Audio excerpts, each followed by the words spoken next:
Ladies and gentlemen, welcome to CSIS. I'm Ernie Bauer. I'm the Sumitro Chair for Southeast Asian Studies. And we're very pleased today to welcome you to the Banyan Tree Leadership Forum. We have a very special speaker, Justice Antonio Carpio, the Senior Associate Justice of the Supreme Court of the Philippines. I'd also like to recognize some of our guests from the ASEAN ambassadors, Ambassador Pham Quang Vinh and Ambassador Awang Hussein from Malaysia. As you know, the Southeast Asia program here at CSIS has focused intensively on questions around the South China Sea and the legal, political, security, and economic situation in that area. And today we will hear about the legal perspective. To introduce the Justice, I'd like to invite a man who's worked tirelessly to represent his country, the Republic of the Philippines, in the United States, Joey Quisha. Ambassador Quisha has been a real leader on the U.S.-Philippine relationship, and certainly has been a very active partner of ours in looking at issues around maritime security in Asia. So without further ado, I'd like to ask you to join me in welcoming Ambassador Joey Quisha.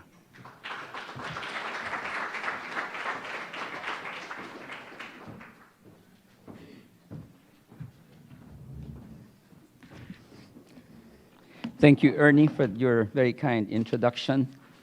The Honorable Antonio Carpio, Senior Associate Justice of the Philippine Supreme Court, Mrs. Ruth Carpio, Excellencies, Sir Ernie Bauer, Sumitro Chair for Southeast Asia Studies at CSIS, distinguished guests, good afternoon to all of you. There is never a dull moment in Washington, D.C., and fall always brings a flurry of visitors into town. The visits of Pope Francis and President Xi, within days of each other, have certainly given Washington's policy community much to talk about. Immigration, poverty, climate change were among the issues discussed by President Obama with Pope Francis, while cybersecurity, climate change, and the security situation in the South China Sea figured at the top of the agenda of President Obama's discussion with President Xi. The South China Sea issue has certainly been a major topic of discussion lately. Today, we're privileged to have the Honorable Antonio Carpio, Senior Associate Justice of the Supreme Court of the Philippines, to speak about China's 9-dash line. Justice Carpio asserts that this 9-dash line is the root cause of the disputes in the South China Sea. Today's lecture will give us all a better understanding why the Philippines has brought its case to the Permanent Court of Arbitration in The Hague in January of 2013, after exhausting all diplomatic efforts at the bilateral, regional, and multilateral levels. Oral arguments on jurisdiction were heard by the tribunal in July in The Hague, and the Philippines looks forward to a decision before the year is over. Justice Carpio was sworn in as a member of the Supreme Court of the Philippines in 2001. He brings to the Supreme Court his solid experience as founding partner of a private practice law firm, as well as Chief Presidential Legal Counsel at the Office of the President from 1992 until 1996. I was, of course, privileged to have served also with Justice Carpio in the administration of President Fidel Ramos. He spent close to a decade as professorial lecturer at his alma mater, the University of the Philippines, and his love for teaching has stayed with him. When not in his judicial robe, he devotes a significant amount of his time to sharing his knowledge about UNCLOS and his research on China's ancient maps and how they relate to international law. His colleagues describe him as a Renaissance man. He hunts and sails, and in fact was a commodore at the Manila Yacht Club. He's handy with a gun in the shooting range and is widely acknowledged as the Supreme Court's in-house techie. I'm told he runs a paperless office and was responsible for the Supreme Court's e-library. Maritime security in the South China Sea will continue to impact U.S.-China relations and China's relations with its neighbors. We're pleased that Justice Carpio's speaking tour in the U.S. kicks off today at CSIS. He will also be speaking in New York and San Francisco. His thoughts will certainly enrich the discourse on what has been characterized by Professor Michael Kasich of Stephen Austin State University as possibly the single most important dispute in the world today. My personal thanks go to Ernie Bauer and his team at CSIS for supporting this event under the Banyan Tree Leadership Forum. Indeed, Justice Carpio is a thought leader in this subject matter. Lastly, perhaps I should have started with this, a warm welcome to Justice Carpio and Mrs. Ruth Carpio. Thank you for sharing your knowledge, Justice Carpio, and thoughts on this very important topic. Thank you and good day to all of you.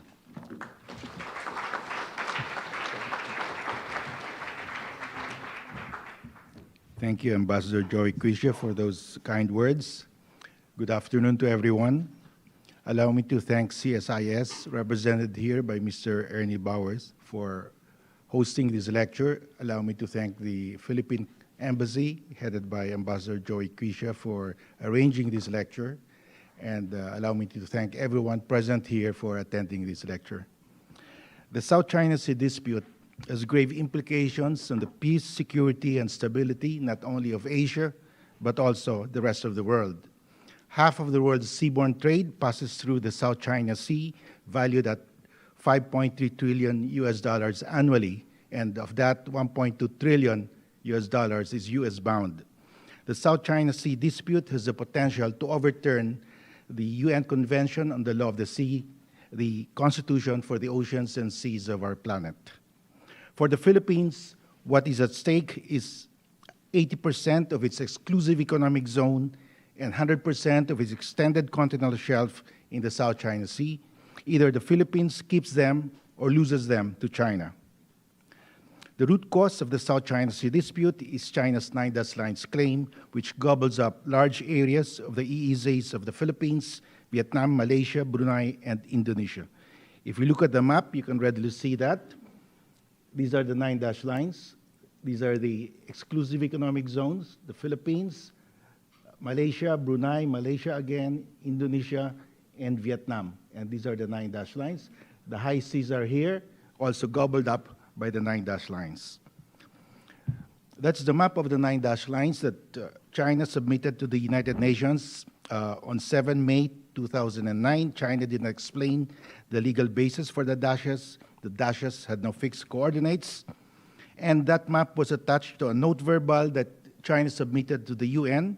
The note verbal states China's indisputable sovereignty over the islands in the South China Sea and the adjacent waters, and enjoys sovereign rights and jurisdiction over the relevant waters as well as the seabed and subsoil thereof.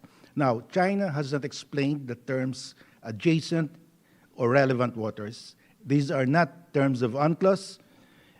Up to now, China refuses to explain the meanings of these terms. So we can divine the meaning of these terms only if we look at the activities of China in the South China Sea. So in 1988, China seized Subi Reef from the Philippines. Subi Reef is located in the high seas of the South China Sea. It's a low tide elevation. At high tide, it's totally submerged. It's part of the extended continental shelf of the Philippines. And China seized that and put up a radar station. In 1987, yes, that's it. Under UNCLOS, Subi Reef, being part of the extended continental shelf of the Philippines, It's only the Philippines that can put up any artificial structure there. In 1995, China seized Mischief Reef from the Philippines. Mischief Reef is well within our EEZ. It's a low tide elevation, fully submerged at high tide. Under UNCLOS, only the Philippines can put up an artificial structure here, but China just ignored that and put up a structure here. China said it's a shelter for fishermen. That shelter turned out to be a military garrison. Now China is reclaiming that. So that's the meaning of adjacent relevant waters. China seized the high seas. China seized what belongs to the exclusive economic zone of the Philippines. In 2011, the Philippines bidded out this area, areas 3 and 4, for foreign exploitation.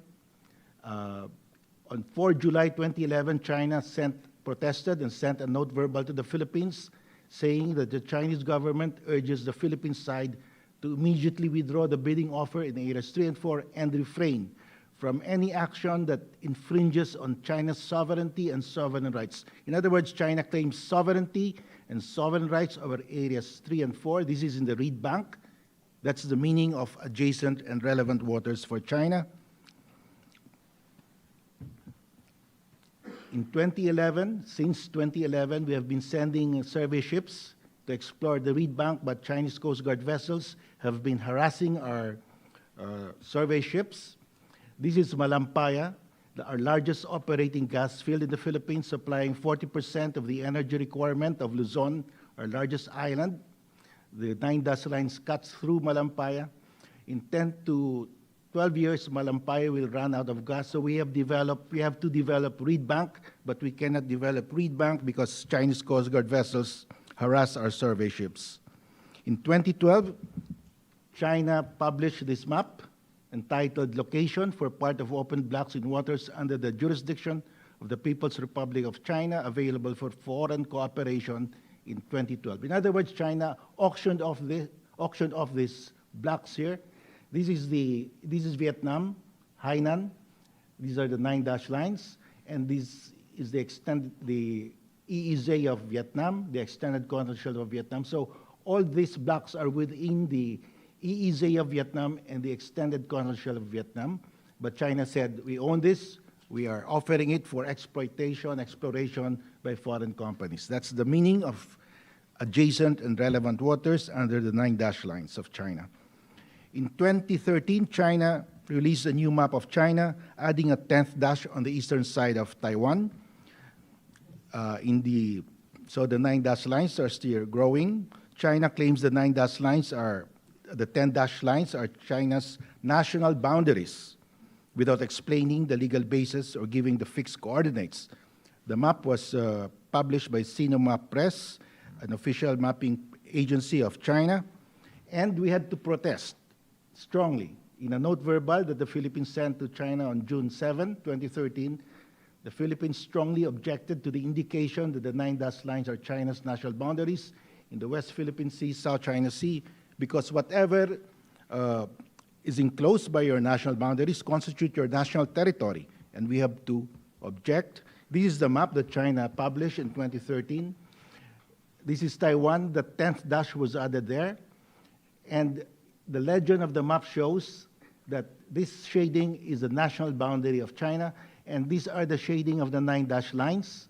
China calls the 9-dash lines its national boundaries, the same shading that China uses for its continental boundaries here. So China treats the waters as equivalent to its land territory. James Shoal, China claims James Shoal as its southernmost border. James Shoal is 950 nautical miles from Hainan, about 400 nautical miles from Ituaba in the Spratlys. It's a fully submerged area, 22 meters below the surface of the water. It's not even a low tide elevation. Now, under UNCLOS, the maximum that the coastal state can claim is 350 nautical miles from baselines along its coast. This is James Shoal, 950 nautical miles from Hainan. China calls this its southernmost border, so all the waters here are part of the territory of China, if that is the southernmost border of China. For the last few years, China has been sending to James Shoal a naval task force, and the sailors in that naval task force hold an oath-swearing ceremony, taking an oath to defend with their lives the southernmost border of China. In 2012, China seized Scarborough Shoal from the Philippines. There was a standoff from April to June of 2012. The Americans brokered the agreement that the Chinese Coast Guard vessels and Philippine Coast Guard vessels mutually withdraw. We agreed, China agreed, but when our vessels withdrew, the Chinese did not, and they stayed there up to now. They have stayed there up to now. And Scarborough Shoal is only 124 nautical miles from Luzon, well within our EEZ. It has been our traditional fishing ground since the Spanish times, but we cannot fish there anymore because China has seized that shoal. In 2013, China seized Lucuña Shoals from Malaysia. Last June 4, 2015, the security advisor of Malaysia published this in his Facebook, and he stated in his Facebook, "This small island is not a disputed territory, but a foreign ship which came here as intruded into our national waters. This is the ship, the Hainjing 1123. It anchored on Lucuña Shoals since April 2013 and has not left the shoal up to now." Lucuña Shoal is one of the largest reef formations in the Spratlys. It's rich in fisheries, oil and gas. There are Malaysian oil and gas around this area. So China sees that. That's the meaning of adjacent and relevant waters under the 9 dash lines. In 2014, China, through Hainan province, issued a fisheries regulation claiming that these are the waters administered by Hainan. Any foreign ship, foreign fishing vessel wanting to fish here must secure permission from China. It includes the high seas. That's the fishing regulation of China. Article 35 of Hainan's fishery regulation states, foreign fishing vessels entering the waters under the jurisdiction of Hainan to fish must secure approval from Chinese authorities. That's the meaning of adjacent and relevant waters. China claims the high seas as its own. In 2014, China installed its oil rig within the EEZ of Vietnam.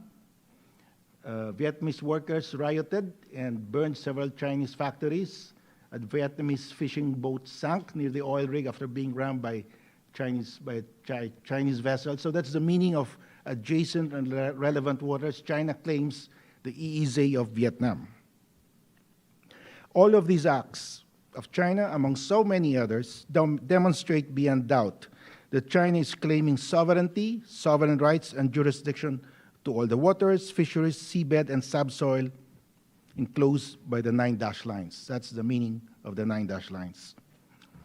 What is the effect of China's national boundaries under the 9 dash lines? The Philippines loses about 80% of its EEZ facing the West Philippine Sea, including the entire reed bank and part of the Malampaya gas field. Malaysia loses also about 80% of its EEZ in Sabah and Sarawak facing the South China Sea, as well as most of its active gas and oil fields in the same area. These are the active gas and oil fields that have powered the economic development of Malaysia. Vietnam loses about 50% of its total EEZ. Brunei loses about 90% of its total EEZ. Indonesia loses about 30% of its EEZ facing the South China Sea in the Tuna Islands, whose surrounding waters comprise the largest gas field in Southeast Asia and the second largest in the world. So the Philippines will be left with a sliver of water as its territorial sea and EEZ. Every time we cross, our Navy ships cross the dotted line here, we enter into Chinese territory. Of course, China says there is freedom of navigation in the South China Sea, but we must understand that China, the basis of China is they have indisputable sovereignty over the South China Sea, and if there is freedom of navigation, it's only by courtesy, by generosity or liberality of China. They can withdraw that at any time. China continues to mass-produce warships, destroyers, frigates, corvettes, and other warships at a faster rate than any other country in world history during peacetime. According to the U.S. Office of Naval Intelligence, during 2014 alone, more than 60 naval ships and crafts were laid down, launched, or commissioned, with a similar number expected through the end of 2015. That's the Type 56 corvette of China. There's one of their smallest warships. The bigger ones are the frigates, the destroyers, and the aircraft carrier. That was launched last March 19. This year, the 25th corvette of China of this type. China plans a total of 40, and the Chinese say that just 20 of these can control the South China Sea. These are ideal for basing in its naval bases in the Spratlys that China is building. China has a second navy, its Coast Guard. It has the largest Coast Guard in the world, larger than the combined Coast Guard of Japan, Vietnam, Indonesia, Malaysia, and the Philippines. That's the largest Coast Guard vessel in the world at 10,000 tons. A sister ship is being constructed also. This acts as the second navy of China. China sends its Coast Guard to harass fishermen from the Philippines, while their gray ships, their naval ships, are just over the horizon, waiting to reinforce their Coast Guard vessels. What will China do with all of these naval assets? The number one purpose, of course, is to enforce the national 9 dash lines as China's national boundaries. China released this year its China military strategy. It's the white paper of China. And China said, we will shift from offshore water defense to open seas protection. The white paper states the traditional mentality that land outweighs the sea must be abandoned, and great importance has to be attached to managing the seas and oceans and protecting maritime rights and interests. Protecting maritime rights and interests are China's code word for enforcing the 9 dash lines as China's national boundaries. Those are the maritime zones under UNCLOS. You have the low water mark here. You measure 12 nautical miles, that's the territorial sea. You measure 200 nautical miles, that's the EEZ. If the continental shelf, there is a natural prolongation of the continental shelf, then a coastal state is entitled to an additional 150 nautical miles extended continental shelf. The high sea starts from here. All the fish here belong to mankind. This is the area, the common heritage of mankind, administered by the International Seabed Authority. The authority has issued 27 licenses to explore the seabed. 4 have gone to China, the largest number for any state. Now, the maximum that a coastal state can claim is 350 nautical miles. 12 territorial sea, 200 nautical miles EEZ, and up to 350 nautical miles as your extended continental shelf. That's the maximum. China claims much more than that, up to 950 nautical miles. What is a low tide elevation? This is an important concept in the dispute. A low tide elevation is a naturally formed area of land above water at high tide, but above water at low tide, but submerged at high tide. In other words, at low tide you see it, at high tide you don't see it. Now, a low tide elevation is part of the submerged continental shelf. It is not land, it is not territory. It has no territorial sea, it has no territorial airspace. If it is located beyond the territorial sea, it's not subject to appropriation by any state. Most of the reclamations of China in the South China Sea are low tide elevations, and we will see that later. So at low tide, you see this rock, another rock, and this island. At high tide, this is submerged. So this is a low tide elevation. This is a rock above water at high tide. Even if it's only 1 inch above water at high tide, it's entitled to a 12 nautical mile territorial sea. That's huge. It's about 155,000 hectares of surface area. Now, this is an island. It has 12 nautical mile territorial sea. If it's capable of human habitation of its own, it's entitled to 200 nautical mile EEZ. And if it can prove a natural prolongation of its continental shelf, it's entitled to an additional 150 nautical mile. extended continental shelf. So a maximum of 350 nautical miles. China claims more than that. What is our dispute with China that we have brought to the UNCLOS Tribunal? It is a maritime dispute, and the most important issue we have raised is this: whether the waters enclosed by China's 9-dash lines can encroach on the EEZ of the Philippines in the West Philippine Sea. That's the major issue that we raised, and if that issue is raised favorably, then the dispute in the South China Sea will be reduced drastically from the entire South China Sea to just the territorial sea of the islands in the Spratlys. The Philippines is not asking the tribunal to rule who owns those rocks, who has sovereignty over those rocks. We are asking the tribunal to rule what are the maritime entitlements of those rocks, whether it's 0, 12 nautical miles, or 200 nautical miles. But China is saying before the tribunal can rule on the maritime entitlements, the tribunal must first determine who has sovereignty over those rocks. If that were the case, then the tribunal would have no jurisdiction because UNCLOS does not regulate territorial disputes, it settles only maritime disputes. So how do we answer that argument? Well, this is Scarborough Shoal. It is just 1.2 meters above water at high tide. Not a single blade of grass grows here. You cannot squeeze a single drop of fresh water. So obviously, it's incapable of human habitation.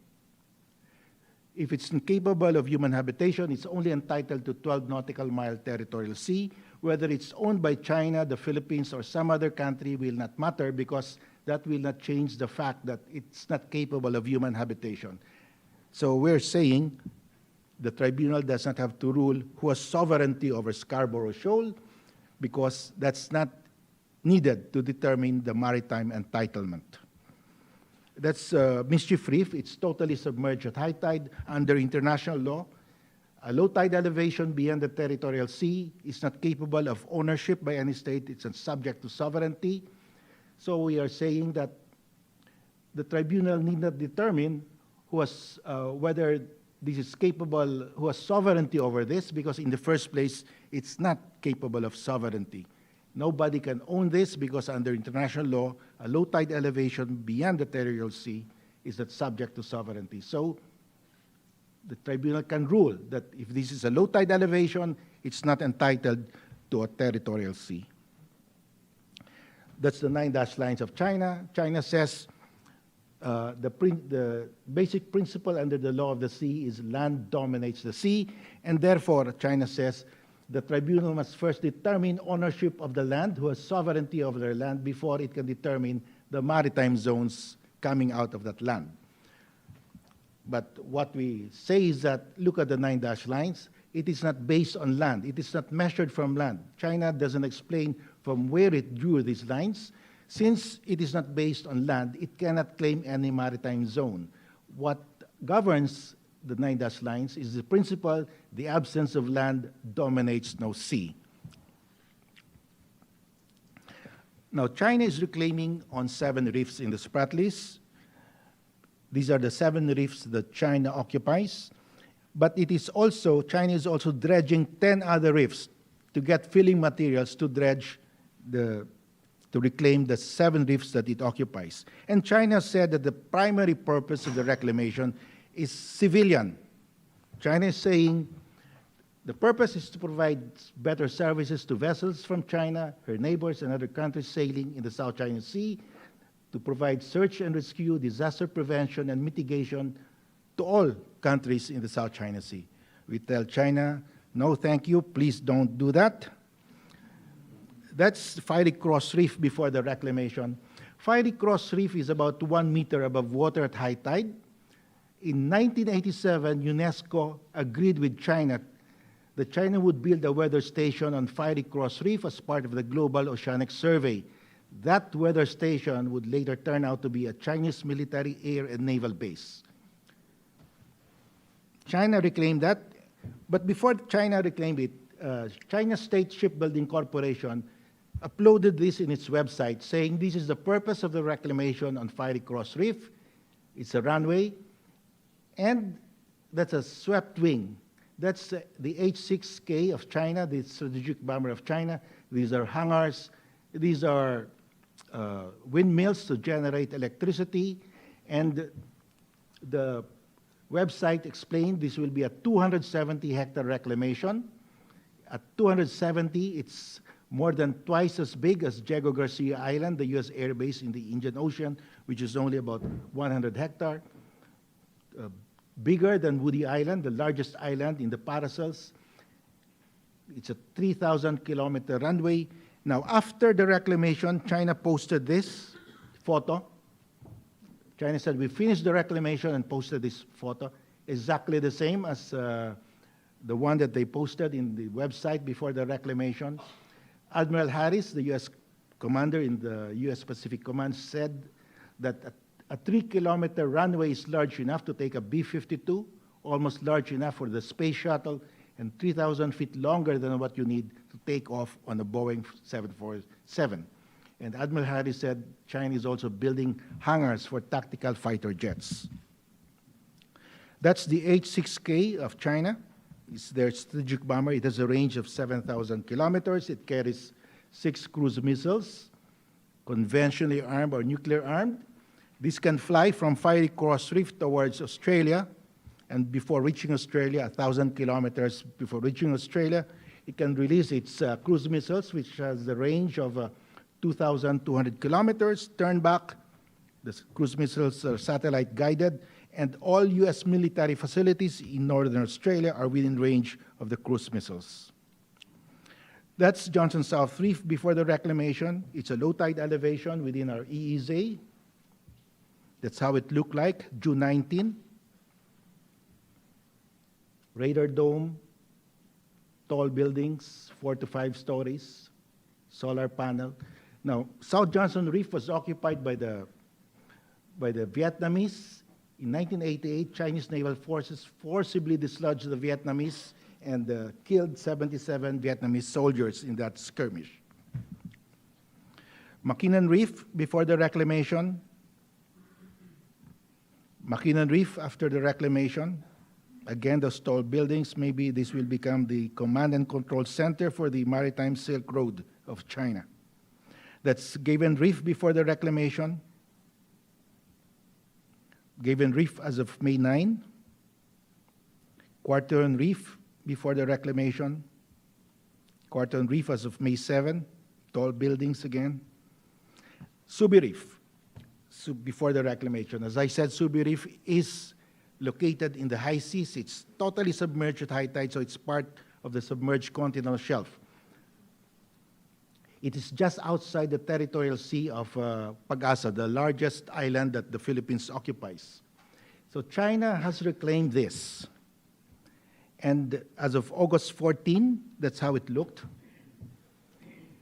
There will be a 3-kilometer runway here. And this, before the reclamation, at the depth of 22 meters. So it's deeper now. It's ideal harbor for warships and submarines. This is the channel, the exit and entry for the warships and submarines. Under Article 88 of UNCLOS, the high seas shall be reserved for peaceful purposes. China is building a naval base, converting it for military purposes, and this has grave implications for the security of the world, because if China is allowed to create an artificial island out of a submerged area in the high seas, convert it into a naval or air base, then there will be an island building race among naval powers to build naval bases in the high seas by creating islands, if this is allowed by the tribunal. The Mischief Reef before the reclamation, at the start of the reclamation. China, there was a Chinese news report last September 17 that China has already reclaimed 560 hectares out of a planned 800 hectares in Mischief Reef. That's Mischief Reef reclamation as of September 3. At 800 hectares total planned reclamation, that would be bigger than some of our cities in Metro Manila. So this is a 3-kilometer runway again. This will be a naval base. That's the channel for the entry and exit for warships and submarines. This is a natural harbor, very good, because it's the average depth is 26 meters. So very ideal, and that's the big worry of our naval commanders, because Mischief Reef is between, this is Palawan, and the Spratly Islands that we occupy are here, and Mischief Reef is in the middle, about 125 nautical miles from Palawan, almost midway in our EEZ. And if this becomes an air and naval base with thousands of troops garrisoned here, we will have a hard problem of resupplying our troops that occupy our islands in the Spratlys. This is Second Thomas Shoal, where we have beached this dilapidated ship manned by 12 Marines of the Philippine Army. And we are able to supply this ship now with small crafts, and the Chinese Coast Guard vessels cannot enter the shallow waters of the reefs. But once they have a naval base here, they will have small crafts also guarding that reef 24 hours a day, and we'll have a hard time maintaining that reef, the Second Thomas Shoal. Now, of course, the reclamations violate the Declaration of Conduct. China and ASEAN signed the Declaration of Conduct in 2002, and the declaration states the parties undertake to exercise self-restraint, like refraining from action of inhabiting on presently uninhabited islands, reef, shoals, cays, and other features. President Xi Jinping was here recently, and he said the parties must comply with the Declaration of Conduct so that there will be peace and stability in the South China Sea. But of course, they are the first to violate the Declaration of Conduct. That's Woody Island, the largest island in the Paracels. It's an air base of China. It has a 2,700-meter runway. China is extending it to 3,000 meters. And so China has an existing air base in the South China Sea. And with it's here, the air base in the Paracels, Woody Island, China is putting up 3 here. And I suspect, this is my personal assessment, China will reclaim Scarborough Shoal to put up a 3rd air base, a naval base. So they will have a triangle of air bases to impose an ADIS in the South China Sea. And an air and naval base in Scarborough Shoal would be ideal for China because the submarines of China are based in Hainan. They cannot fire their missiles here because their missiles have a range of only 7,500 kilometers. They have to cross the Bassi Channel and fire their missiles in mid-Pacific to hit continental USA. So they have to protect the channel here, the Bassi Channel, their only outlet to the Pacific from the South China Sea. Last April, China conducted sea drills. They sent their strategic bomber, the H-6K, on a drill in the Western Pacific, crossing the Bassi Channel. Last June, China held air and sea drills here in the Bassi Channel, and China announced that they will conduct regular air and sea military drills in the Bassi Channel. So it's very important for China to keep the Bassi Channel open for them, and an air base in Scarborough Shoal would give them that protection. And an air base here will bring their HK bombers closer to Guam, and their fighter jets and reconnaissance planes can now patrol the Western Pacific from an air base in Scarborough Shoal. So what has happened from 1946 to 2015 in the South China Sea? Before the war, the southernmost territory of China was Hainan Island. Not a single Chinese sailor or soldier was stationed in the South China Sea outside of Hainan Island. During the war, Japan seized the Paracels from the French and established a submarine base in Ituaba. After the war, with the departure of the Japanese, China seized the Amphitrite group of the Paracels and Ituaba in the Spratlys. So China moved its southernmost defense perimeter to the Paracels, the Amphitrite group, and Ituaba here in the Spratlys. The French regained possession of the Crescent group, and the South Vietnamese succeeded the French. But in 1974, China forcibly evicted the South Vietnamese in the Crescent Group in the Battle of the Paracels, widening their defense perimeter here. In 1988, China seized South Johnson Reef from the Communist Vietnamese. 1995, China seized Mischief Reef from the Philippines. 2012, China seized Scarborough Shoal from the Philippines. 2013, China seized Lucuña Shoals from Malaysia.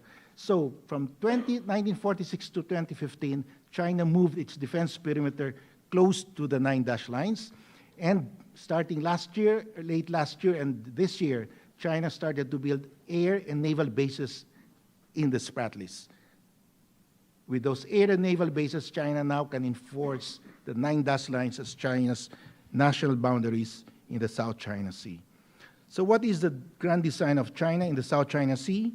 China's grand design is to control the South China Sea for economic and military purposes. China wants all the fisheries, oil, gas, and mineral resources within the 9-dash lines. China is the largest fishing fleet in the world with 70,000 vessels. They need only 7,000 to fish in the South China Sea. The rest of their vessels go all the way to Africa, competing with European fishing fleets. China's per capita fish consumption is the highest in the world at 35.1 kilograms per year to feed 1.3 billion people, while the rest of Asia is only 21.6 kilograms a year. China is the largest net importer of petroleum in the world. China also wants the South China Sea as a sanctuary for its nuclear-armed submarines, free from surveillance by U.S. submarine hunting Poseidons and U.S. nuclear attack submarines. The reclamations in the Spratlys are not a knee-jerk reaction to the Philippine arbitration case, but part of China's long-term grand design. As Zhang Ji, head of the Asia-Pacific Security Program, attached to the Chinese Academy of Social Sciences, stated, China has wanted to do this for a long time. Now it has the dredging boats, the money, and the people, so it is doing it. Mischief Reef. Mischief Reef is a 30 million work of nature. Mischief Reef is an atoll reef. That means it was formed out of a sunken volcano. As the volcano sinks to the bottom of the sea, the reef grows. The reefs are formed by tiny sea animals called corals. It takes 30 million years for an atoll reef like Mischief Reef to form. And what is the value of this reef? This is a spawning ground of fish. The egg and larvae of the fish here, that spawn here, are carried by currents all the way to the coast of Vietnam, the coast of China, the coast of Palawan, Indonesia, Sulusi, Luzon. 20% of the fish that the Philippines catch annually from the wild are spawned in the Spratlys. And the fish here are interbreed with the fish in the Coral Triangle and the Verde Island Passage. There are connectivities. So they enrich each other in biodiversity, and that's very important for the marine life. But China destroyed 17 of these reefs in less than 18 months. That's the largest dredging vessel in Asia, and this is the rotating steel cutter. This is the largest dredging vessel that China sent to the Spratlys. This is a rotating steel cutter, and how does it work? The rotating cutter is dropped to the bottom of the sea. It grinds and pulverizes the coral. There's a suction here that sucks the pulverized coral into the ship, and the pulverized materials are pushed through these pipes by pressure and deposited at the rim of the reef. And all the reefs here are dead now. They've been pulverized, and the reefs here are also dead. They've been covered with the pulverized materials. These are the floating pipes that were washed ashore to Zambales from the Spratlys. That's how the dredgers work. They dredge the lagoon and pile all the pulverized sand here. According to Dr. John McNamara, a renowned marine biologist from the University of Miami, who has studied marine life in the Spratlys, China's reclamations are the most rapid permanent loss of coral reef in human history. It is a terrible, terrible thing to do this, according to Dr. McManus. Who can create artificial islands or erect structures on low tide elevations in the EEZ or extended continental shelf? Only the adjacent coastal state. And that adjacent coastal state is the Philippines. Very important, so we look at the specific provision in UNCLOS, Article 60 of UNCLOS, on artificial islands, installation structures in the exclusive economic zone. In the exclusive economic zone, the coastal state shall have the exclusive right to construct and to authorize and regulate the construction, operation, and use of artificial islands, installation structures for any economic purpose. The coastal state shall have the exclusive jurisdiction over such artificial islands, installation, and structures. It's the Philippines that is the coastal state. China is 950 nautical miles away, more than 350 nautical miles maximum limit under UNCLOS. It's the Philippines that's the coastal state. It's the Philippines that can construct artificial islands on its EEZ, like Mischief Reef. It's within our EEZ, totally submerged at high tide. Only the Philippines can construct. But China just ignored that. How about the extended continental shelf outside our EEZ but within our extended continental shelf? Article 80 of UNCLOS, artificial islands, installation structures on the continental shelf. Article 60, the one that I read earlier, applies to artificial islands, installation, and structures on the continental shelf. Again, it's only the Philippines that can reclaim Subi Reef, that can install artificial structures on Subi Reef. It's a totally submerged reef at high tide, but China just ignored that.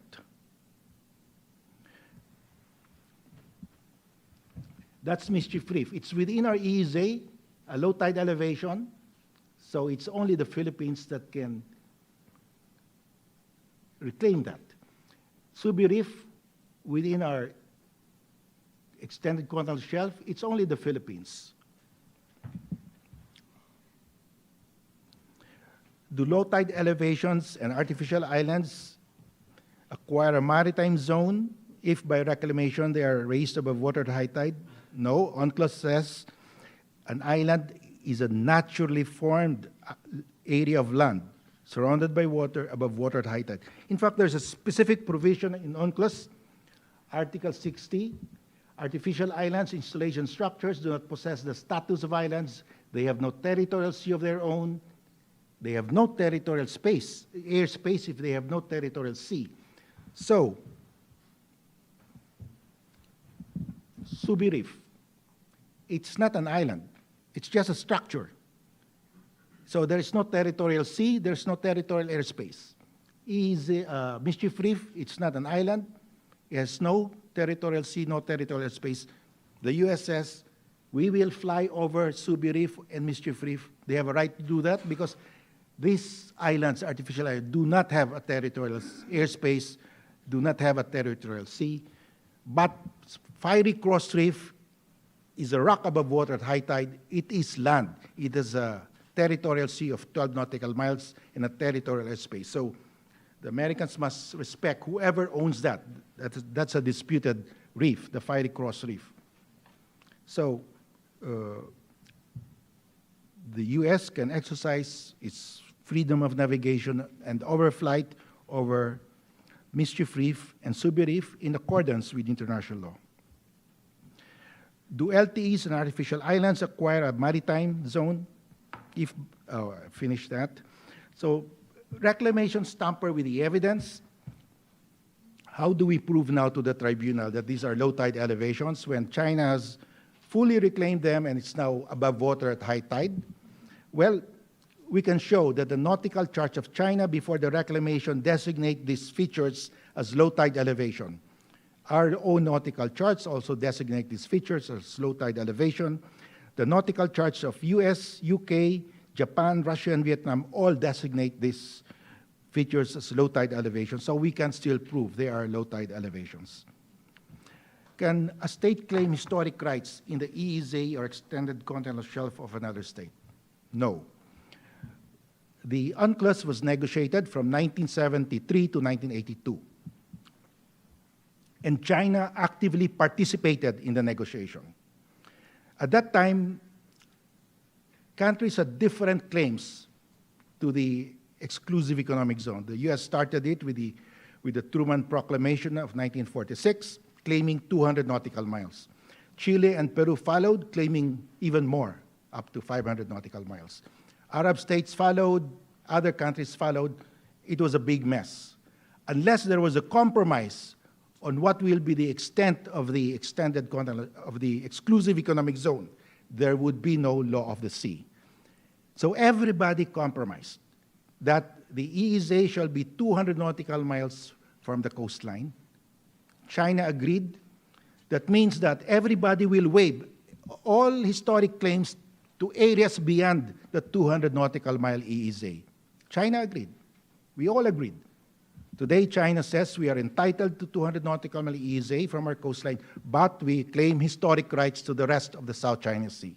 They cannot do that, because if they can do that, then forget about the law of the sea, because everybody will claiming beyond the 200 nautical miles, then that will be the end of the law of the sea. In fact, there's a specific provision in UNCLOS.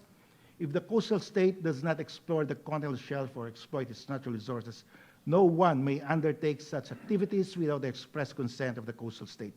The continental shelf covers the EEZ extended continental shelf. So even if the Philippines will do nothing with its EEZ or extended continental shelf, China cannot appropriate that for itself. That's granted to us by international law. Freedom of navigation. From the start of the EEZ here to the high seas, there's freedom of navigation. Freedom of navigation for merchant ships, warships, and aircraft, whether civilian or military.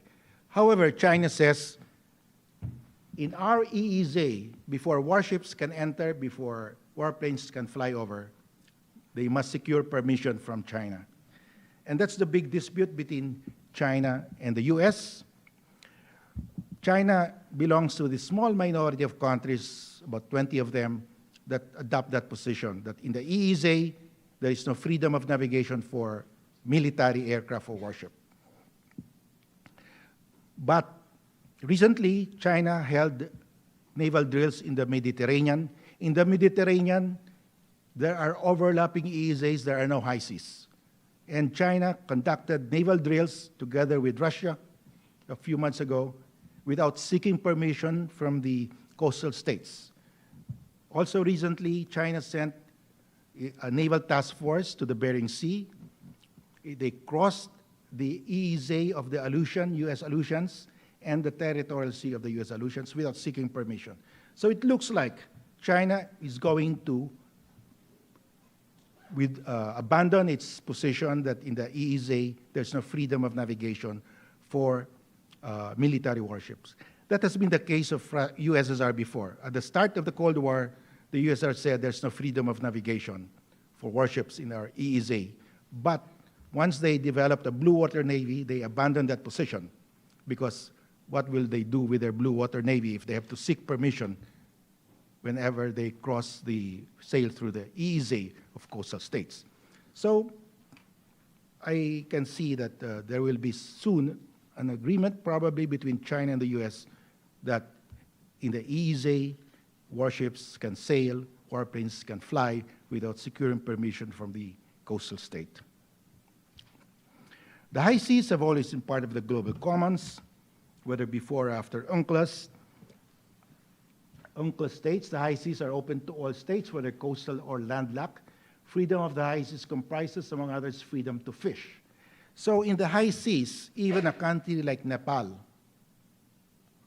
Laos, or Switzerland, landlocked countries, have a right to fish in the high seas. The US has a right to fish in the high seas of the South China Sea. All countries. It's open to everyone. So the US is, in fact, a real party in interest when China claims the high seas as its own. The whole world have a real interest to intervene in this dispute because China is claiming the global commons. That's the high seas. 20% of the South China Sea constitute the high seas. And China said, foreign fishing vessels cannot fish here without our permission. That's against UNCLOS, and everybody has a right to intervene to enforce the law of the sea there. Hainan claims this as the waters it administers. It includes the high seas. So I call this the grand theft of the global commons by China, because China is claiming what belongs to the global commons. The high seas are here. Now, Ito-Aba. Ito-Aba is the largest island in the Spratlys. It's 46 hectares in size. And China claims it is capable of human habitation. And if it's capable of human habitation, it generates a 200 nautical mile EEZ. And if it generates a 200 nautical mile EEZ, it overlaps with the EEZ of Palawan. And this is the overlap. Now, Ito-Aba has a coastline of only 1 kilometer.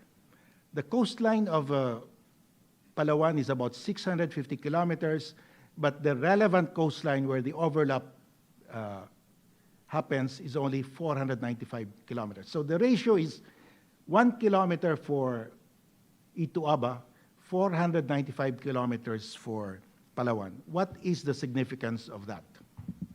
There was a case decided by the ICJ, Nicaragua versus Colombia, 2012, and this is the official sketch of that decision. Nicaragua had a coastline of 531 kilometers. The combined coastline of the islands owned by Colombia here is 65 kilometers. So a ratio of 1:8.2 in favor of Nicaragua.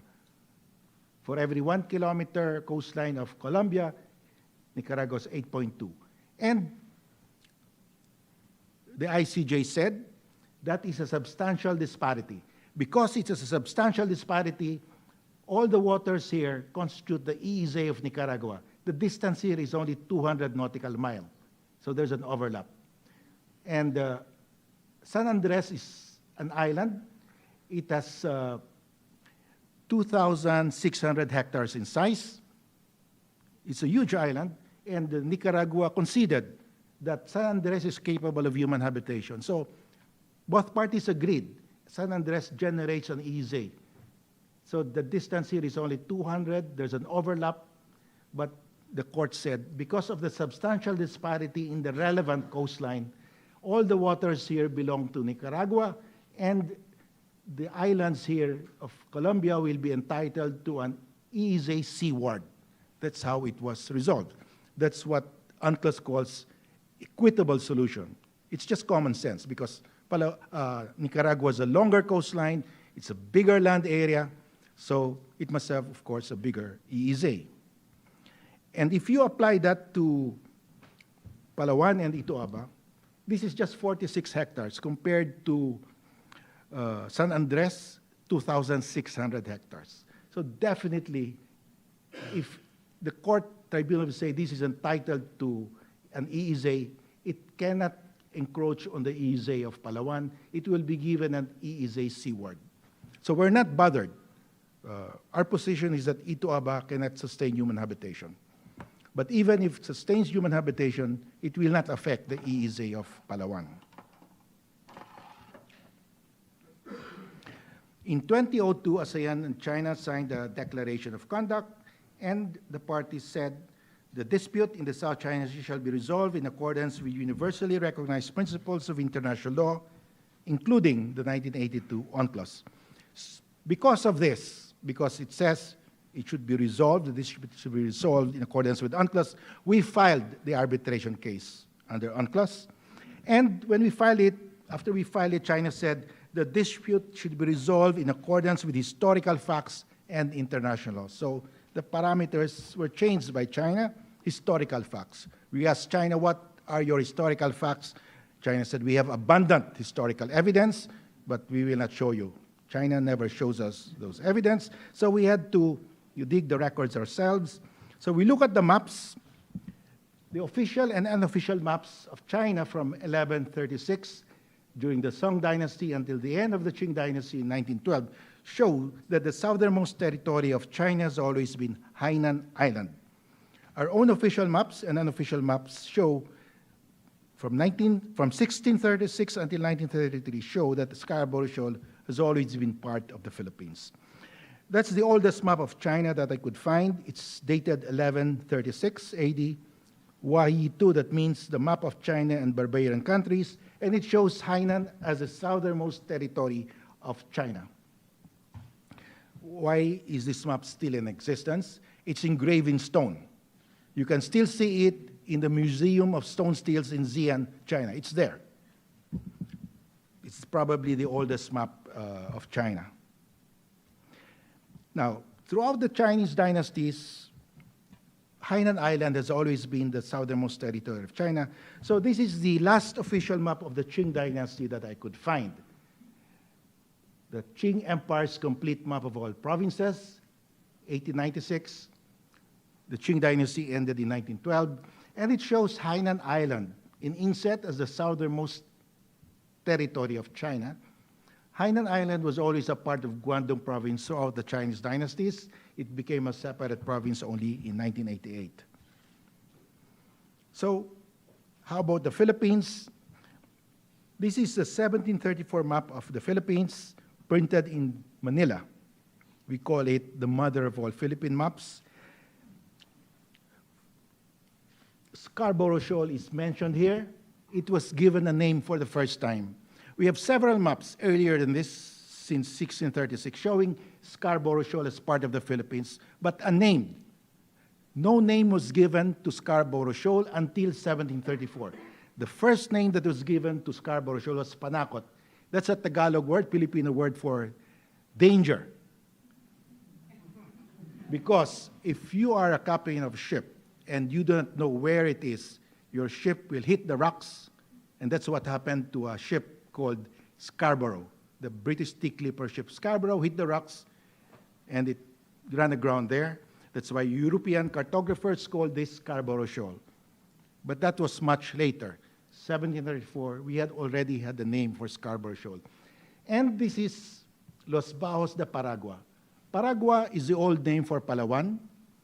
Los Bajos is a Spanish word which means shoals. So these are the shoals of Palawan. Those are the Spratlys. We have older maps showing the Spratlys as part of the Philippines, but unnamed. It was only in the 1734 map that there was a name given to the Spratlys. The first name ever given was Los Bajos de Paragua, given in a map printed in Manila during the Spanish regime. There is no older map, either by Vietnam or China, showing the Spratlys as part of their territory, showing Scarborough Shoal as part of their territory. When the Americans came to the Philippines after defeating the Spaniards, this is the first map that the Americans issued. 1899, they came to the Philippines, 1898. And it shows Bajo de Masinloc. That's the name also for Scarborough Shoal. United States Coast and Geodetic Survey, so this is an official map of the United States, showing that Bajo de Masinloc or Scarborough Shoal is part of the Philippines. Now, when the Qing dynasty ended in 1912, of course, you had the Republican constitutions. The Republicans, led by Dr. Sun Yat-sen, established the Republic of China, and they had several constitutions. First five of their constitutions state, this is the first constitution, 1912. The territory of the Republic of China is composed of 22 provinces, Inner and Outer Mongolia, Tibet, and Shanghai, and Qinghai. 22 provinces. Remember, Guangdong is one of the 22 provinces, and the southernmost territory of China is Hainan, which is part of Guangdong. So here you can see that in the first constitution of the Republic of China, China is saying our territory is the same as the territory of the old empire. And this is made clearer in the next constitution, 1914 Constitution of China. It says, the territory of the Republic of China continues to be the territory of the former empire. Now, in 1999, PROC China came out with a book, Regulations of the Republic Concerning the Rule over Tibet. China was trying to prove to the world that China owns Tibet, that Tibet is part of China, by saying that Even during the Qing dynasty, Tibet was already part of China, and that is in our map. But that same map shows that the southernmost territory of China was Hainan. That's the book. You can buy that at Amazon.com. And this is the passage in that book. The territory of the Republic of China continues to be the territory of the former empire, referring to the Qing dynasty. So an official publication of PROC says the former empire means the Qing dynasty. And we all know that the Qing dynasty's southernmost territory ended in Hainan. And that's the same in all the constitutions of China until 1946. They always said the territory of China is the same as the territory of the old empire. So in 1932, the French seized the Paracels, and this is now the start of the creeping invasion of China. When the French seized the Paracels in 1932, China sent a note verbal to the French government. Okay, that's the note verbal of China to the French government. And the note verbal states that after describing the Paracels as composed of two groups, the Amphitrite groups and the Crescent group, the note verbal of China to the French says, these groups lie 145 nautical miles from Hainan Island and form the southernmost part of Chinese territory.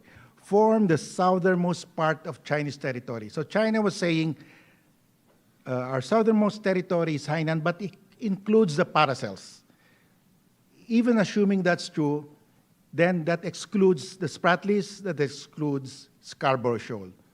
As late as 1932, China was saying, our territory ended in the Paracels. They tweaked it a little by saying that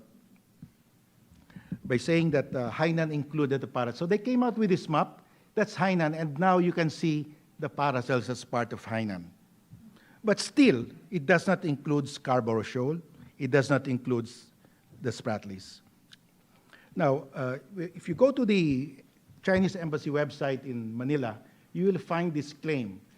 Wangyan Island was first discovered and drew into China's map during China's Yuan dynasty. In 1279, Chinese astronomer Gu Sujing performed surveying of the seas around China for Kublai Khan, and Wangyan Island was chosen as a point in the South China Sea. What is Wangyan Island? Wangyan Island is the Chinese name for Scarborough Shoal.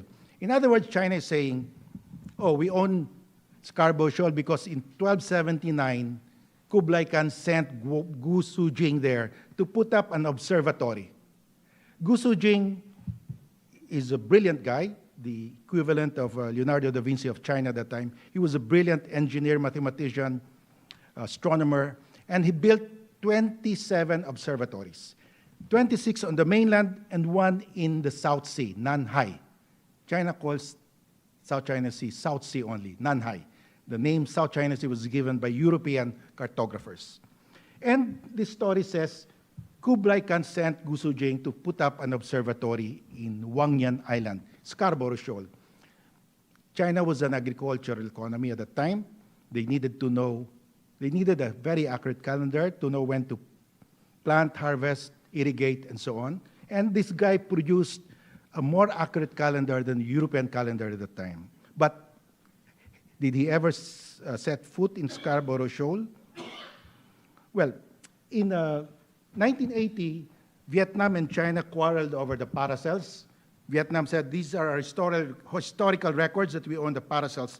And China said, no, our records go back to 1279 because during the time of Kublai Khan, Gu Sujing went there and put up an observatory.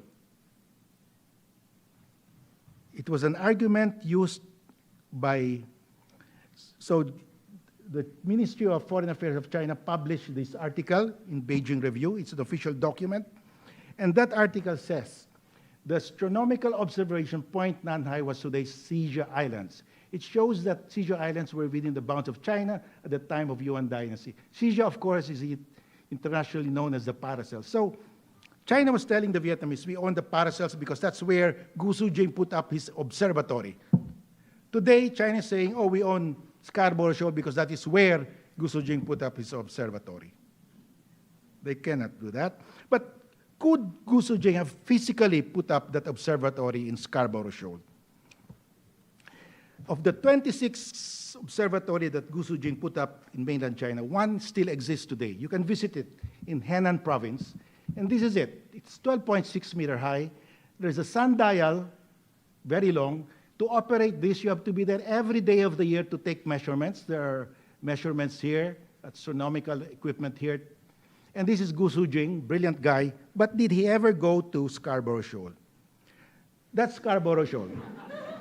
It's just 1.2 meters above water high tide. The Asian man is 5 to 6 feet tall. You superimpose that building, it's impossible. If Gusu Jing built it there, that would have been a greater feat than the construction of the Great Wall of China. Last September 2014, something earth-shaking happened. There was an exhibit in Taiwan of the records of the 9 dash lines. It was an exhibit of the Kuomintang Party. Kuomintang Party was the party in power in 1947, and they were the ones who invented the 9 dash lines.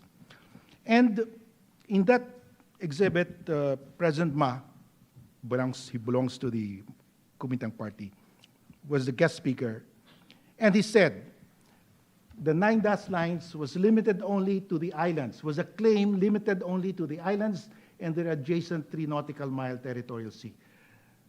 Ma said there were no so-called claims to sea regions. In 1947, there was only the maritime zone called territorial sea. Beyond that was the high seas. There was no EEZ. So Ma was saying, in 1947, we claimed the islands. We do not claim the sea. We claim only the island, and what was then allowed was a territorial sea. Today, that island can claim a territorial sea, and if it's capable of human habitation, it can claim an EEZ. So with that statement, Ma has aligned Taiwan's interpretation of the 9 dash lines completely in accord with UNCLOS.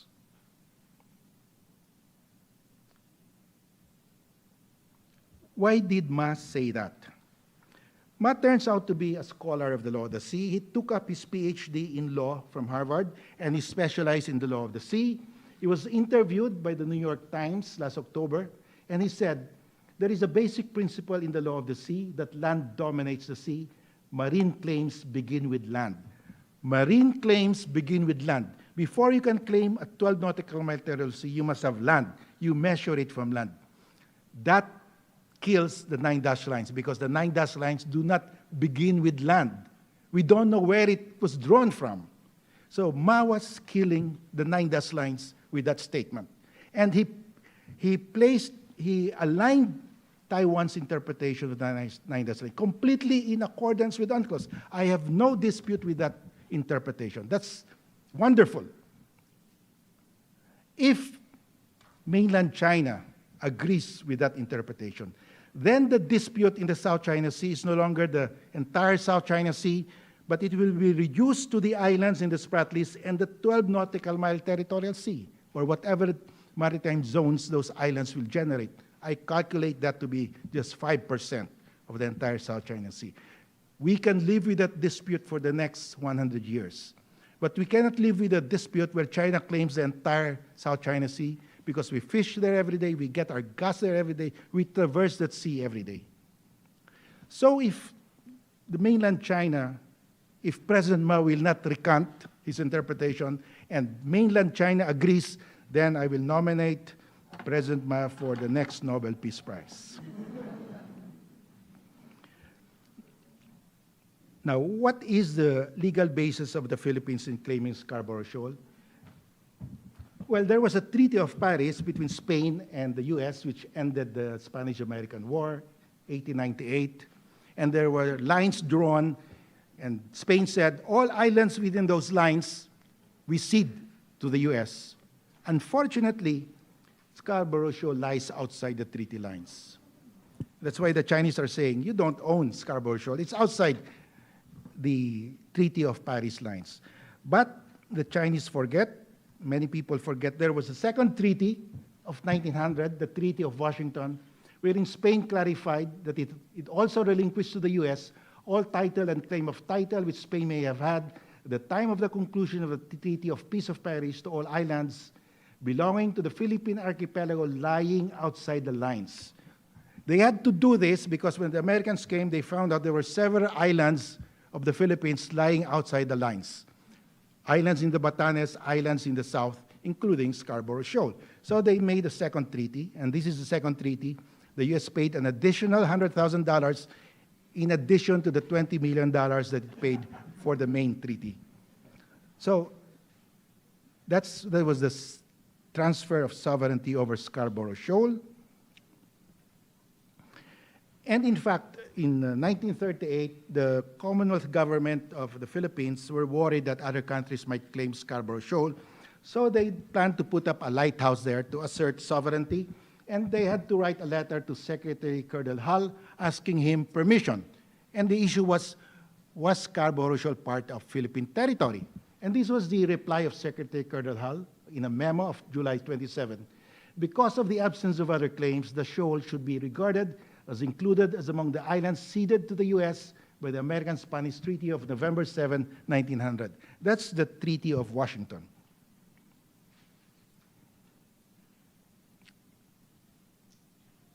From 1960s to 1980s, the Americans and the Philippine authorities used Scarborough Shoal as a gunnery range. For more than 3 decades, we issued notices to mariners.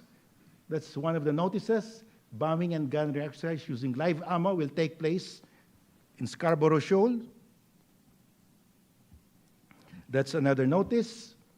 Bureau of Coast and Geodetic Survey announced the following navigational warnings to all mariners. Missile firing ranges are bound as follows. So we notified the world. This happened continuously over a span of 3 decades, and nobody protested. China never protested. And we notified the world through the International Maritime Organization. Now, what is China's core objection to our arbitration? China is saying that the dispute that we have brought to the UNCLOS tribunal is a dispute of maritime delimitation between 2 states, and therefore it's excluded from compulsory arbitration because China made a reservation. UNCLOS allows that. And that is Article 298 says, Article 298 allows exclusion from compulsory arbitration of disputes concerning the interpretation or application of Articles 15, 74, and 83 relating to sea boundary delimitations. China made a reservation. We will not be bound by compulsory arbitration when it comes to Articles 15, 74, and 83 relating to sea boundary delimitation. What are Articles 15? Okay, Article 15 says delimitation of territorial sea between states. That means you delimit if there are overlapping territorial sea. Article 74, delimitation of the exclusive zone, exclusive economic zone between states. You delimit when there is an overlap. Article 83, the same. You delimit the continental shelf between states if there is an overlap. Is there an overlap between China's territorial sea, EEZ, and extended continental shelf, and ours? This is China's territorial sea. It's just 12 nautical miles from the coastline. This is ours. Definitely no overlap. EEZ of China here, 200 nautical miles from Hainan. Our EEZ is here. Definitely no overlap. None. In this Palawan area, the opposite state is Vietnam. It is not China because China is about 800 nautical miles away. So there can be no overlap here in the Palawan area. Our extended continental shelf will be up to here. If China claims an extended continental shelf on this side, it will be here. Now, we do not know if we will be claiming an extended continental shelf from the zone side because there's a deep trench that breaks the natural prolongation of the continental shelf. But even then, all we have to prove is there is a large area where there is no overlap, and we can question the validity of the 9 dash lines. So this objection of China cannot apply, does not hold water, because there is clearly no overlap as territorial sea, EEZ. In the extended coordinate shelf, there can be no overlap in this area because our opposing coast is that of Vietnam. And that's enough for us to question the validity of the 9 dash lines. I will now come to the last 2 slides. Why is it important to apply UNCLOS in the South China Sea dispute? If we do not apply UNCLOS to this dispute, then UNCLOS will not apply to any maritime dispute in the rest of the oceans and seas of our planet. And if there is no rule of law in the South China Sea, the rule of the naval canon will prevail. There will be a naval arms race, and that's actually what's happening now. Resources that we need, that we've been putting for education, infrastructure, social services, will have to be realigned and devoted to acquiring warships, warplanes, and missiles. And we don't want to do that. So I end with this question. I call it the Grotian question because the father of the law of the sea is, of course, Hugo Grotius. And my question is, will the world community allow a single state to rewrite the law of the sea so the single state can exercise indisputable sovereignty to almost an entire sea, subject the high seas to its sovereign jurisdiction, and seize large areas of other coastal states' EEZs, which are their legal maritime entitlements under both customary international law and UNCLOS. Thank you for your patience and kind attention, and a pleasant afternoon to everyone.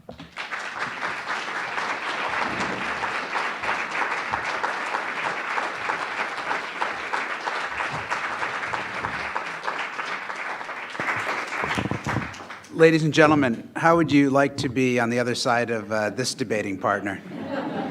No, thank you. Mr. Justice, that was comprehensive and much appreciated. I want to open the floor to questions, and I noticed that we have a lot of people in the audience who have been active in our South China Sea conferences, so I know there's some real experts out there.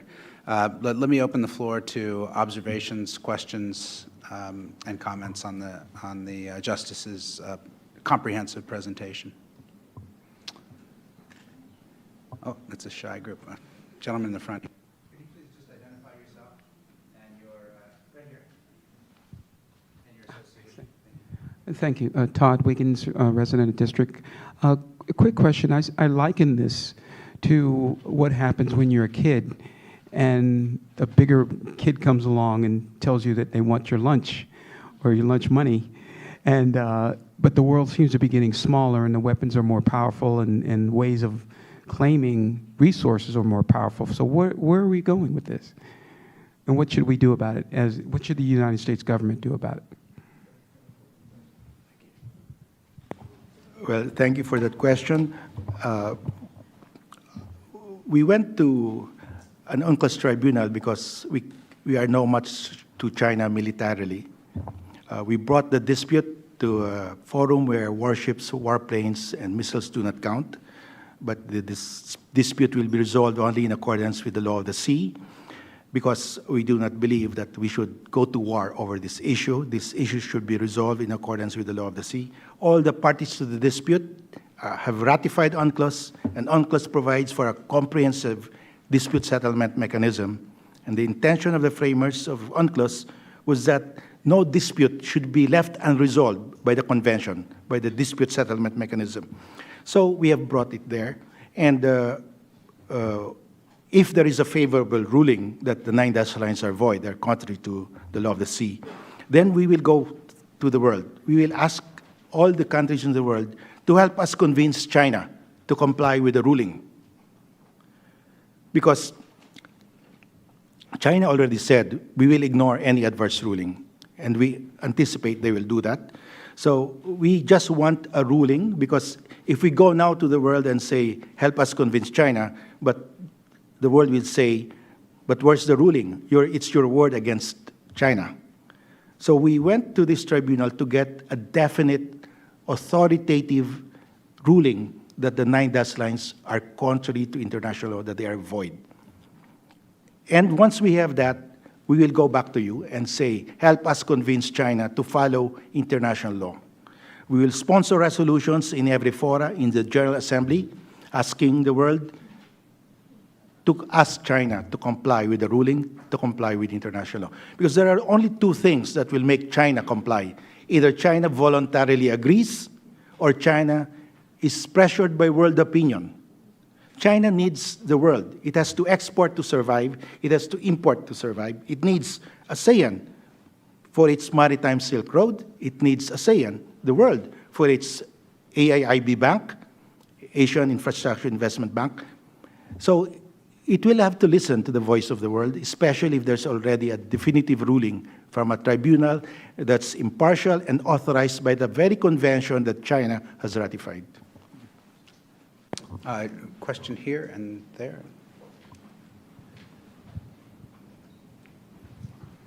Thank you for that really expansive presentation. The air defense identification zone that China has claimed is a relatively new phenomenon, and it differs from the claims of the United States and other countries where the entry into the requirement for notification is based on the right to enter the territorial sea. China's is different than that. Could you expand a little bit on what they claim for the air defense identification zone? Well, the way I understand it, an ADIS applies to military aircraft. If a military aircraft, the course of the military aircraft is straight to the territory of a state, it has to identify itself. But if it is not, if the course is just sideways, it will not enter the territory. It doesn't have to identify itself. That's the way I understand it. I do not know how China has, China, of course, is no longer enforcing its ADIS over the East China Sea. It is enforcing a quasi-ADIS in the Spratlys right now. Every time we fly over the Spratlys, we get called by a Chinese radio, stay away from the area. So they are, in fact, implementing an ADIS over the Spratlys now. A gentleman here in the blue shirt. Hi, I'm Josh. I'm from Johns Hopkins SAIS, and I'm a fellow alumnus from UP Diliman. I want to ask because I read an article online that basically by a China expert, and he said that, well, the reason why the dispute won't settle is because all parties, including China, the ASEAN, and the Philippines, all act in bad faith in terms of following the agreements. Do you agree with this? Do you think even the Philippines is following in bad faith? That's why China is also claiming that, if you follow in bad faith, we'll follow in bad faith, and we can't sell anything. Well, let's go back to the 2002 Declaration of Conduct, because that's our starting point. Everybody agreed. We follow this. We behave this way so that there will be no shooting war. We agreed there will be no new reclamations, no new takeover of new features. China broke that. You can see there in the reclamation, they completely reclaimed submerged areas. China is saying that the Philippines has been doing that. We have not reclaimed since 2002. The reclamation in the Pagaaral Island, our largest island, happened in the 1970s when we built that airfield. That airfield, I was there a few months ago, is now eroded. We have not fixed it because of the 2002 Declaration of Conduct. If you fly there, your airplane must be able to reverse its engine, otherwise it will go over the runway because at the end of the runway, it's already eroded. And we have been very careful. We have not reclaimed. There are two kinds of reclamation in the Spratlys. Reclamations on land territory above water at high tide. That land above water at high tide is entitled to a territorial sea. And a state has a right to reclaim on its territorial sea. You cannot deny that. There is another kind of reclamation in the South China, in the Spratlys, where what is being reclaimed is completely submerged area. You don't have a right to do that except the coastal state. The Philippines we have never reclaimed on submerged area. We only expanded the runway of an existing large island, 36 hectares. I do not know if Vietnam has reclaimed on a submerged area. I doubt. They have expanded on an existing island. So, but China has reclaimed in many submerged areas. So that's the big difference. Yes. Back here. Larry Nix from CSIS. Justice Carpio, a follow-up to the answer to the first question. The position of the United States through several administrations towards all of these maritime disputes in the Western Pacific is that the United States does not make any judgments with regard to the claims issued by the various claimant countries. And this has been a long-standing position. But with your suit before the Law of the Sea Tribunal, has there been, or would you expect your government to enter into any discussions with the Obama administration, with the State Department, over how the U.S. would react if the tribunal rules in favor of the Philippines? Whether the U.S. would stick to this neutrality position, or whether it would change its position to come out with a more negative U.S. position regarding China's claim. Are there any discussions, or do you think there should be any discussions between your government and the Obama administration about this as the tribunal's ruling grows near? Well, there are two kinds of disputes, the territorial dispute and the maritime dispute. The U.S. has always said that it will not take sides on territorial disputes in the South China Sea. That means Paracels and the Spratlys. I do not think the U.S. will change its position even if we win in the case. However, if we win in the maritime issue, that means that the 9 dash lines are void, and therefore the high seas are open. The EEZs are open, there's freedom of navigation, freedom of overflight. We expect the U.S. to enforce, to assert its freedom of navigation and freedom of overflight over the EEZ and the high seas, because it will now be back up with a definite ruling from the tribunal. The interest of the U.S. in the South China Sea is freedom of navigation and freedom of overflight. It does not take sides on the sovereignty issues over the islands. And personally, I don't think the U.S. will change that. But if the U.S. will assert freedom of navigation and overflight, I think they will assert soon by flying over Subi Reef and Mischief Reef. But with more reason, they can do this if there's a ruling that strikes down the 9 dash lines. We'll go to this side and then back here.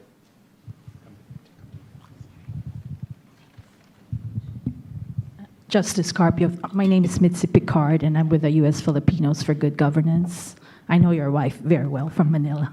So anyways, U.S. Filipinos for Good Governance sponsored the visit of the mayor of Pag-asa, June Bituon, last week, and we were pleased and privileged to have his presence, and he met with Ernie and some other think tanks, including the State Department and all that. And from what we gathered, he feels that the Philippine government is not being forceful enough in preventing China from its continued militarization efforts in the South China Sea. That's the perception we got. And I know you're looking at it from a legal point of view, but what about the military point of view? Is it because the Philippine military or armed forces are too weak to go against China? That's one question. The second question I have is, I was working for Asia Society for 8 years, and I never knew China to be compliant with any type of international law. So my thinking is, even if the tribunal rules in favor of the Philippines. I mean, you have China trying to build up AAIB, which is probably going to use it as a pawn in this game. So I just don't have any hopes or optimism for China. Thank you. Thank you. For your first question, we are very careful because militarily we are no match to China. And the strategy of China is every time we arrest their fishermen, they would respond overwhelmingly. They will seize another geologic feature. So they're just waiting for us to initiate a little problem, and they will seize that to take over an island.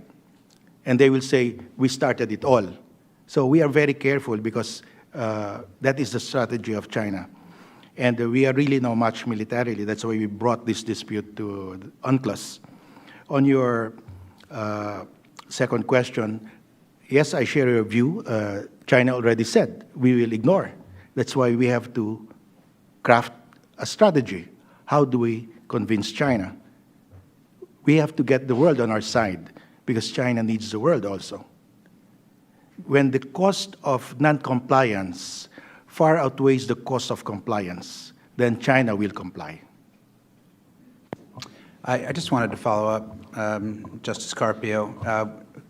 When you think about deterrence with China, I think there is a agreement between the Philippines and the United States sitting before the Supreme Court now, the Enhanced Defense Cooperation Agreement. Would you see EDCA as a deterrent to the Chinese, or would you prefer not to sort of deal with this until the arbitrational ruling is decided? Well, it's under the discussion now by the Philippine Supreme Court, and I'm part of that court, so I cannot discuss that. But let me just say that the U.S. has already stated that it does not take sides on territorial sovereignty disputes over the islands in the Spratlys. So we know that already, and China knows that.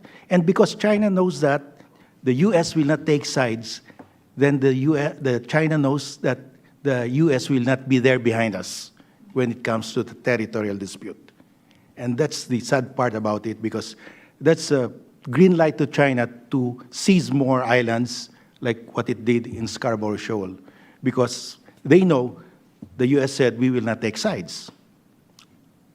That's the problem there. Of course, we also know that the Mutual Defense Treaty will apply in the South China Sea if a Philippine warship or warplane is attacked by China. That's why China also knows that. That's why you see that old dilapidated ship. They don't want to attack that. They don't want to grab that because that could trigger the operation of the Mutual Defense Treaty. So they're just waiting for that ship to collapse. Thank you, sir. Young lady here in front. Right here. Up here. Sorry, and then we'll go next back. Good afternoon, Justice. Thank you so much for your presentation. My name is Rosemary Seguero. My organization is called Hope for Tomorrow. I'm an American citizen here, though I come from Kenya. Your presentation is very, very great, and looking at what you're talking about the world, talking to China, what they are doing and what they cannot do. I follow up with the lady with compliance with China. Now you can see Chinese have always an agenda. They are all now in African. African leaders need to listen to you. And this presentation, what would you advise them now that China is now going? This is what will come to the end in Africa, just listening to your presentation. Thank you. Well, I hope they will just comply with the ruling. I hope they will join us in the arbitration, because that will give them a chance to present their side. And I hope they will comply with whatever the ruling will be. Because in the end, if China doesn't comply, this will hound them forever. And we are not alone. Once the ruling strikes down the 9-dash line, there is Vietnam that will take advantage of that. There is Malaysia that will take advantage of it, Brunei, and Indonesia, and the rest of the world that will be affected by the encroachment by China. So I see this eventually China complying in the end. It will take time. But remember, all the diplomats of China now, all the commodores of China, all their admirals, all their generals, all their bureaucrats, all their Politburo members grew up being taught that they own the South China Sea. And that we have to change. We have to change that mindset. And we need a ruling from an impartial tribunal as a starting point to change that mindset. It will take time. Mr. Justice, I wonder if I could ask a question to follow up on that. In terms of determination in Manila and in the Philippines, is this determination to see through the case and see through this,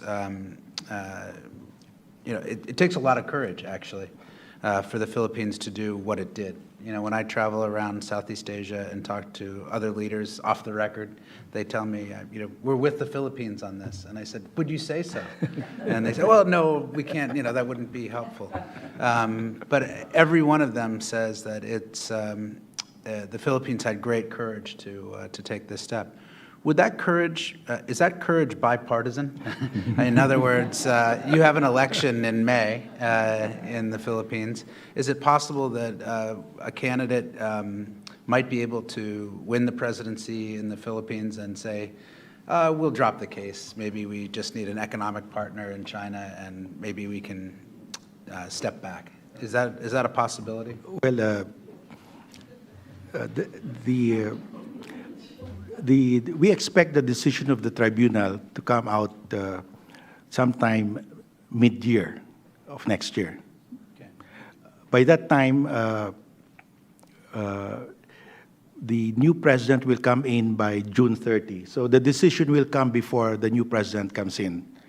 And if the decision is favorable to the Philippines, I do not think that the new president will say, I will give up whatever is awarded to the Philippines under that decision. I don't think he can change it anymore.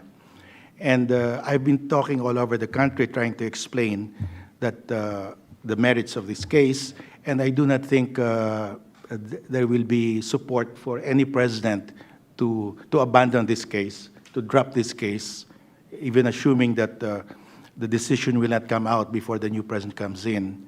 I think the people are sufficiently informed that we should continue with this.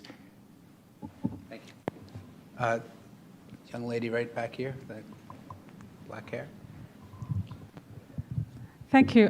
You mentioned that the rest of the ASEAN countries that have disputes with China, Vietnam, Malaysia, and Brunei, will then take this opportunity if, in fact, the ruling is successful.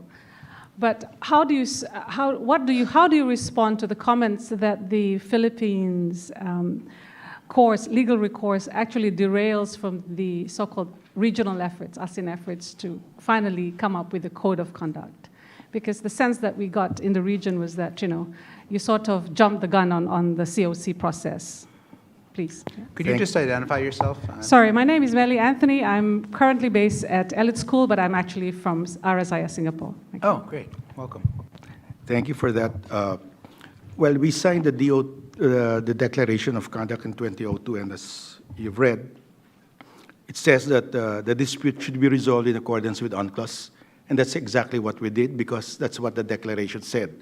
Now, we have to remember that the code of conduct that should be that's being drafted now, but there's no working draft, not even after 12 years, there's not even a working draft. The code of conduct is intended to regulate behavior, to regulate how the parties will conduct themselves with their warships, warplanes, and other naval assets so that there will be no shooting war.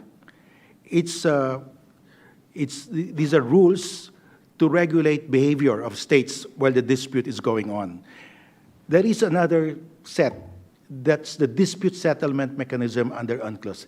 That is the dispute settlement mechanism that will finally resolve the dispute on the merits. Because UNCLOS does not regulate behavior of the parties while the dispute is going on. So the Code of Conduct was designed to regulate behavior, not to settle the dispute. That settlement of the dispute is under UNCLOS. So these are two different things. So we availed of the dispute settlement mechanism because it's there. All the parties have signed, ratified UNCLOS. But there is still a need for a code of conduct to regulate the behavior of the parties. So these are two different things. Thank you. Gentleman here. Here's a microphone coming up. Domingo Tukaya. I'm a retired Philippine Navy captain. And like Justice Carpio, I myself, I was in Pagaaral way back in 1970 when we landed the Marines and claimed the islands for the Republic. There were 7 islands initially. Anyway, I'm really saddened to know that China has did a lot of encroachment here in our areas. In fact, when the Americans left Subic and Clark, I made a threat estimate or a national intelligence estimate about a forecast of what China would do. And true enough, my forecast was that China would make good their plan to have I would say, a hegemony in the area, and that would include the South China Sea. Well, now it's already the truth. I mean, it's there. But my question, Justice Carpio, is this: aside from the Hague Convention, the UNCLOS, are there any other options that are still left with us, with the Philippines? Well, we have been negotiating with China since 1995. China ceased mischief in 1995, and we asked China to sit down, negotiate. We have countless exchanges of notes verbal to discuss the issue. Every time they encroach, we send a note verbal, we ask for discussion, and nothing has happened. China would say, you are just a small country. Just forget it. You really want to discuss? Okay, concede for sovereignty, and we will discuss revenue sharing. Of course, we cannot do that. I mean, our diplomats have been humiliated. But we've tried to talk with them all these years until Scarborough Shoal happened.